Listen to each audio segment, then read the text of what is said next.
What's up, everybody, and welcome into Browns Film Breakdown. Today's Tuesday podcast is a mailbag edition, which we will get to a lot of content, a lot of questions, a lot of great questions from subscribers and supporters of the website. A reminder, if you've not done so, come to the website, join us. Great chat features, film rooms, newsletters, film breakdowns. It's all available. Great community that's growing. Founding members are part of our core group. Get that Slack channel, direct access to us all day, every day to talk Browns and bring up topics and have great discourse. And then there's some private film rooms that go there, private film content. And then obviously we put together as much of, the perks as we can, including a free hat and some other things. So shout out to those founding members and a shout out to everybody subscribe to the site. We really appreciate that. And then obviously a big thank you to all of you checking in today, whether you're listening on the audio side only, which we would appreciate a 5-star review as we can continue to reach out, find Browns fans on Spotify, Apple, whatever.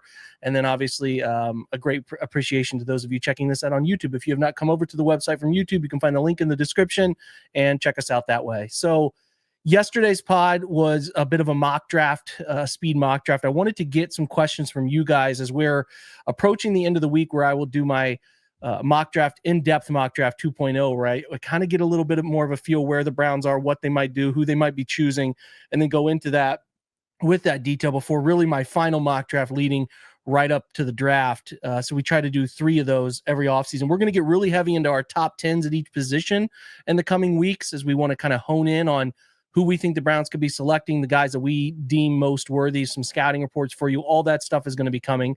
But until then, I wanted to kind of cover something I thought was interesting, which is that the Titans are going to be in the market here for potentially, we think they're locked into Cam Ward. We do know that they were at the obviously pro day for Miami and a heavy presence there, owner, a head coach, GM, everybody there. The Browns a lot less. Glenn Cook and then the national scout was there, but whose name is escaping me right this moment. But I think it's interesting as we hear from Adam Schefter that Tennessee will hold an additional private workout with Cam Ward, which is a little abnormal to an extent. If you're locked in on a guy, it's not a bad thing to get another look at him. But the unusual part of this is that they become increasingly impressed with Ward. We understand that they are expected still to listen to offers for the number 1 pick, and it would take an even stronger package to acquire the draft's top selection. What we do know is that they could be locked in, and we do know that this could come from agents or team representatives or however this is getting passed across to Schefter. It's at least moderately interesting that they're willing to still listen to offers. That could be a smokescreen. I'm not sure, but at this point, there's not much to sort of benefit your organization in terms of, the route that you would go, letting people know you're still taking trade offers. That means you're not locked in. And most of the time with these quarterbacks, you don't hear much around other things than if the guy's number 1, he's going to be locked into that spot and there's really nothing to be gained. So, you can sort of chalk this up to, playing it out, doing your due process. You find a trade offer maybe you can't ignore, but at the same time, it sounds to me like the door is still open. And if the Browns are in love with Cam Ward, it's a route they can go. I think it's certainly possible that they could, try to see what's there. And if they Titans are leaving this one open to interpretation, I think the Browns could have a chance to move up a spot or another team. I'm not sure. But nonetheless, I do at least moderately think that is something to note. All right. We got a mailroom here. Like I said, we're going to go through half the questions. It's going to be part 1. And then we're going to get to part 2 probably tomorrow. We have a film room coming. Myself and Scott are going to get together and talk about 3 other quarterbacks, Kyle McCord, Will Howard, and then we want to try to spend some time on Tyler Show as well. So those quarterbacks are going to get our attention as we sort of try to close up our scouting reports at that position, talk through our rankings at that spot. We'll do that on the podcast, but we'll also provide some film analysis for those guys too. So keep your eye out for that. So for today, we are going to pull up and discuss some questions that have come from subscribers, and let's get to that right now. Okay, first question comes from Matt K. He says, does Andrew Berry thinking Travis Hunter here is a wide receiver mean there's less chance of taking him at 2 than if they saw him as a cornerback? It doesn't feel like he's so dominant at wide receiver that 2 overall is justified. Listen, I think this smells like, sort of like Denzel Ward to an extent. I think we get caught up on 2 versus 4 versus 5 versus 8 and like, what you have to do is take who you think are the best football players. If you think the best football player for an understandably more important position is a quarterback, you take that player. If you think the best football player is Abdul Carter, you probably end up taking that player. If you think Travis Hunter is really good, elite at one of these two positions, you're taking him. And if you think there's a pathway to him playing multiple positions, including maybe being a primary wide receiver and then coming onto the field for maybe a 4 DB package setup, or vice versa, where he's a third wide receiver who gets a certain percentage of snaps, or if it goes the route where the young man wants to play full on both sides of the football, which his history has told you that he can do with little issue with injuries. I mean, he did have the injury his first year in Colorado, but like, he has shown that he can do it for the most part throughout his football career. You can do a whole bunch of that questioning at the NFL level. And if he comes into the league and he has a rough couple of seasons where he's on the field maybe 10 or 12 games, you can discuss sort of pulling that back. But to me, I think he's good enough at either position to justify him being the second pick. And then I also think he's good enough in general when you combine the two. I think it makes a ton of sense. And when you consider that, say, whatever pathway it goes for him, maybe he ends up being the second corner for you this year, or he's the lead wide receiver in the room. Like, if he just picks one of those are positions the Browns need to continue to get better at and continue to add talent to become a more dynamic offense, or a more, I would say, scheme trustworthy defense for what Schwartz wants to do with how he likes to play his defense. And then obviously how Hunter likes to play his press man coverage and do various things. Now he's got good anticipatory zone coverage stuff too. He will fit in wherever he fits. I think you don't need to overthink it. Like, he can play whichever side of the ball full time, but he can also do both. And I think that's where you go from, well, maybe he's like the top corner. Are you spending the second pick on the top corner? Maybe he's not 6'3", 210. Is that worthy of taking a guy second at wide receiver? I get where you can go that direction, but I think that you have to ask yourself, is this guy a dynamic wide receiver? Yes. Is this guy potentially a game-changing shutdown corner? Yes. Well, then let's take this player and figure it out. And continues to be why, if I'm non-quarterback at 2, that's the player I'm taking. So there you go. I don't think we need to overthink the Hunter thing.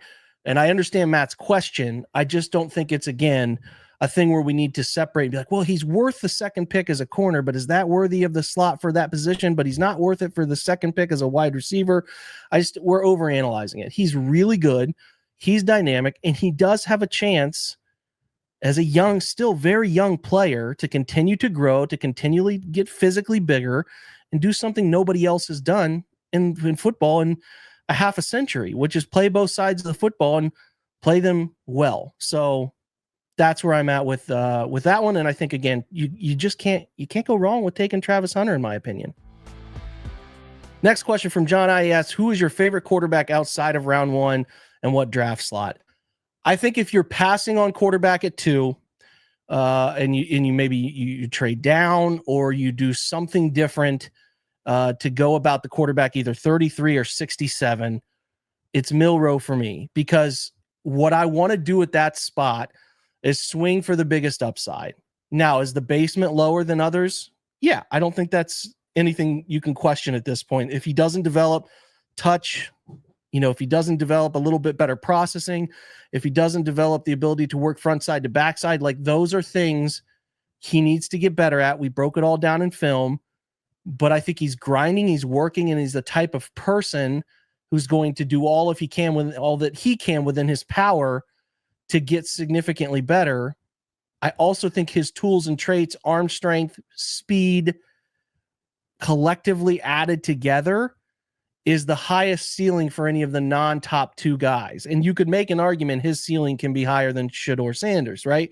But again, you have to fully recognize, sort of the same way you did when the Colts took Anthony Richardson, that, like, yes, this ceiling is Lamar Jackson's ceiling, but there's also a basement that is, this guy can't play this position and is either a backup Snoop type backup, right? Huntley type of backup, or maybe even trying a different position down the line. Like, that's something you have to understand and accept about selecting him. To me, the temptation around what I believe to be is a really hard worker and a guy who's very smart and a guy who I think has the physical tools to be a fun, dynamic player in the NFL. I'm interested in that at 33, but I can understand too where people might not be. But I think you start to stomach it a little more if there's a slight first round trade down, maybe moving back to the third pick or something of the sort, where you still get one of those blue chip players you perceive that way. So Milrose, my favorite, not limited to just him, but you ask the favorite. That's my favorite guy to get, either 33 or I guess if 67's real, you could take him there too. I just don't know if he gets to that point because the temptation is too high. Next question comes from Brian B. Asks, should or could Andrew Berry believe the offensive line room is settled enough to confidently pass on taking one in the first 4 rounds? Tough question. First 4 rounds is a lot of rounds. So I think the thing that I get myself most caught up on is, would it be better for him to take one at maybe pick 33 or 67 and kind of leave the 4th round where you're just taking some swings? We took one in yesterday's draft, taking NC State tackle. Like, there are definitely routes to go 4th and beyond where you're into day 3 and it gets a little different. But you're asking a question, is it settled enough to confidently pass in the 4th rounds? Like, I have Josh Connerly here, who is, I think, a very interesting pick 33 prospect. Obviously, Donovan Jackson. There are guys in this area, Ariante Ursary from Minnesota. Like, if you like one, do I think the O-line is settled enough to justify passing on taking one? If you have a high rating, let me make sure I'm saying this. He has to have they got to grade him high. You're not just, this is common sense, but you're not just swinging at one for the sake of, we need to add youth and potentially depth and maybe even potentially, hopefully, the idea here would be a starter at some point to our offensive tackle group, right? You got to love one. And if you do love one at pick 33, I don't think the offensive line is settled enough to confidently pass on those. I know some people believe that. I don't believe that. I think that between the age of Jack Conklin, the way that contract got restructured, and where his long-term presence is, on top of Wyatt Teller, on top of Joel Bitonio Posick, there is a chance this is a completely rewritten offensive line in 2026. And obviously, you like to draft, listen, we want rookie impacts, no doubt about that. You want those guys to come in, hit the field, and play, especially if you got a premier pick at 2 and a pick at 33 and a pick at 67. You want to maybe find a pathway in the rookie season, but you really are taking guys a year out.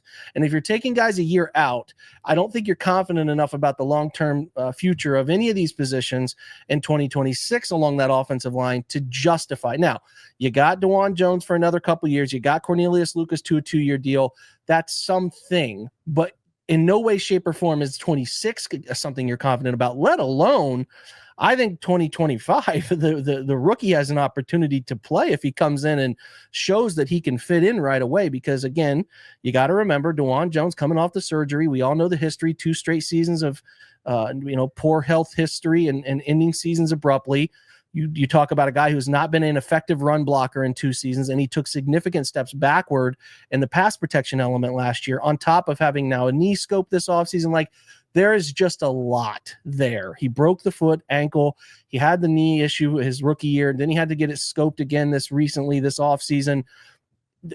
I can't find a reason you should feel like you trust it. Now, Cornelius Lucas, a nice signing, good depth, can start, but he's older.